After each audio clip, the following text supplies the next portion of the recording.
Sa banyo, tiniis ni Lian ang sakit at itinulak pabalik sa pwesto ang kanyang na-dislocate na joint ng balikat.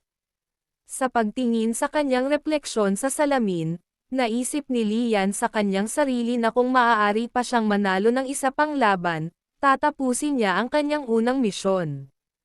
At itinapon mo ang iyong espada. Nag-alala talaga ako na matalo ka. Biglang tumunog ang boses ni Xiao Zhou sa likod ni Lian.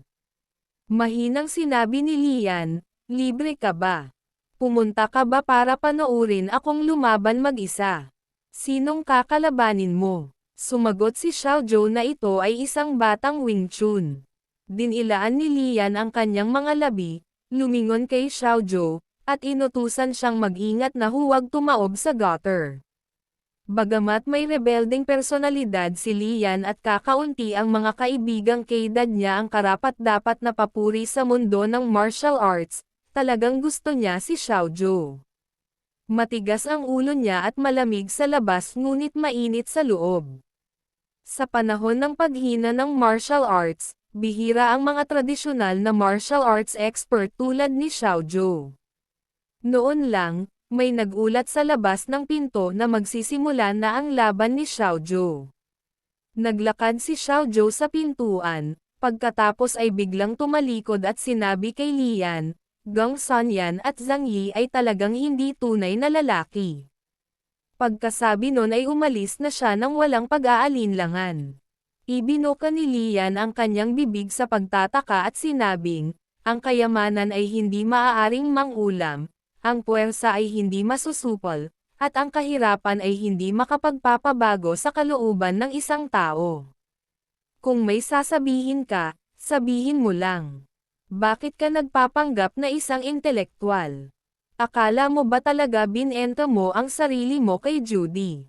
Ang batang ito ay isang gangster, at tinuturuan niya ako ng leksyon. Pero totoo naman ang style niya.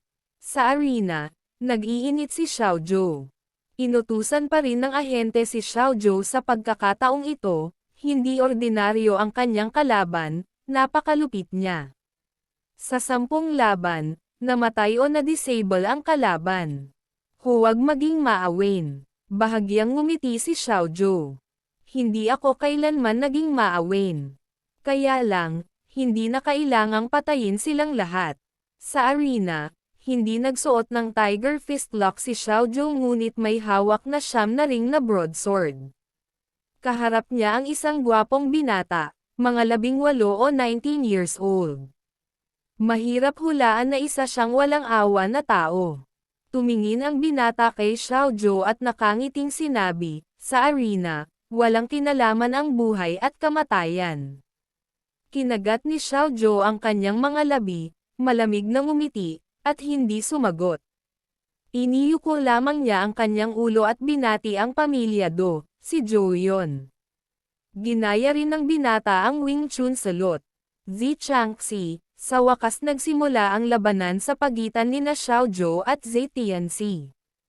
Inilabas ni Zhe Tianxi ang kanyang sandata, ang 8th section broadsword. Ang 8th section broadsword ay isang Wing Chun saber technique na parehong saber technique at ang pangalan ng saber.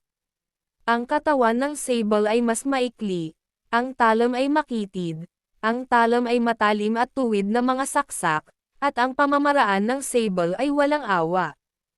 Nakamamatay ang bawat galaw. Bahagyang nanlamig ang mga mata ni Xiao Zhou. Alam niyang sa pagkakataong ito ay hindi ordinaryo ang kanyang kalaban at hindi na siya minamaliit. Lumawak ang siyam na singsing na broadsword. Bawat galaw ay puno ng kapangyarihan. Ang 8th section broadsword ni Zi Chanzi ay nakabatay din sa bilis.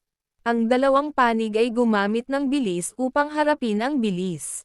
Sa isang kisap mata, 12-12 ng suntok ang palitan ng dalawa.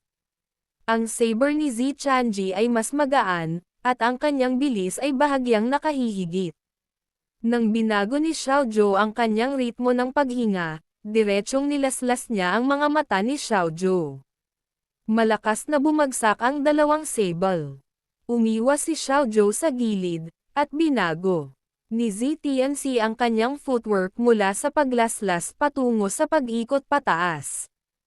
Ang dalawang saber ay umikot paitaas, at ginamit ni Xiaoju ang kanyang broadsword para harangin sila. Matindi ang laban ng dalawang panig, pinagkukumpere pa rin ang bilis. Ang tunog ni Dingding ay umalangaw-ngaw sa isang kisap mata. Si Xiaoju ay nalazlas ng 20 beses. Ang sable ni Xiaoju ay mabangis, at si Zi Changxi ay maaari lamang ipagtanggol ang kanyang sarili sa oras na ito. Nag-cross ang dalawang saber. Isang saber ang umindayog at tumalon pabalik, na ipinagtanggol ang sarili. Itinaas ni Xiaoju ang kanyang dalawang kamay, hawak ang sable, at bawat sable ay mabangis, walang humpay na hinahabol siya. Si Zi Changxi ay nagmamadaling umatras, at ang kanyang Flower Phoenix na hakbang ay ginawa sa maximum. Pabilis ng pabilis ang saber ni Xiaoju. Ang Taiji Flower Phoenix step na sinamahan ng siyam na singsing na broadsword ay nagpatuloy sa pagkabigla kay Zi Changxi. Biglang sinaksak ni Zi Shanxi ang kanyang saber sa mukha ni Xiaoju. Si Xiaoju ay hindi nakaiwas sa oras, at ang kanyang mukha ay nilaslas ng malalim na sugat. Ngunit si ZTNC ay tinaga rin sa dibdib ng sable ni Xiaoju. Sinamantala ang momentum ng sable blade, nagmamadaling umatras si Zi Changxi, kaya nakatakas sa nakamamatay na suntok na ito. Nakita ni Xiaoju na umatras si ZTNC sa gilid ng arena at wala nang matatakbuhan. Kaya't sumugod siya, hinawakan ang saber gamit ang isang kamay, at hinampas ng malakas si Zi Shanxi. Malamig ang mga mata ni Changxi. Dalawang 8-section broadsword ang malapit sa kanyang dibdib at biglang lumabas ng mabilis. Kumikislap ang ilaw ng sable, tumalsik ang dugo, at naputol ang palso ni Xiaoju na may hawak na sable. Sinamantala ang pagkakataon, yumoko si Zi Shanxi at sumugod. Ang dalawang saber ay nag-cross na parang butterfly wings at malakas na nilaslas ang tiyan ni Xiaoju. Bumulwak ang dugo ni Xiaoju. Tiningnan ni Xiaoju ang eksena sa kanyang harapan na hindi makapaniwala sa kanyang magandang posisyon ngayon. Nabaliktad ito sa isang kisap mata. Bahagyang ngumiti si Zi Shanxi, alam niyang nanalo siya sa pagkakataong ito. Dahan-daang naglakad si Lian papunta sa medical room at tumingin kay Zhang Mingyuan na nakahiga sa kama. Bagamat labis siyang nasugatan, para na siyang ordinaryong tao.